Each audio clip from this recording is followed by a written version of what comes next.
এক গ্রামে এক গরিব মানুষ থাকত। তার খুব কষ্টে দিন কাটত। একদিন ভাগ্যক্রমে সে একটি মুরগি পায়। মুরগিটা দেখতে সাধারণ হল, প্রতিদিন সকালে একটি করে সোনার ডিম পাড়ত। গরিব মানুষটি প্রথমে অবাক হয়ে যায়। সে ডিমটি নিয়ে শহরে যায় এবং এক সোনার ব্যবসায়ীর কাছে বিক্রি করে। ডিমটির দাম পেয়ে সে খুব খুশি হয়। এরপর প্রতিদিন সে মুরগির সোনার ডিম বিক্রি করতে থাকে।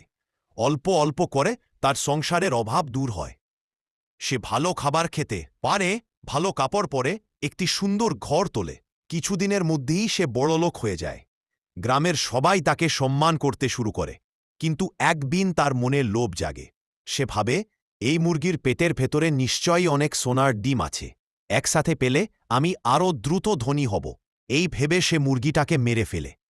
কিন্তু মুরগির পেট কাটার পর সে দেখে, ভেতরে আর 5টা সাধারণ মুরগির মতোই। কোনো সোনা নেই। তখন সে খুব অনুতপ্ত হয়। তার লোভের জন্য সে সবকিছু হারায়।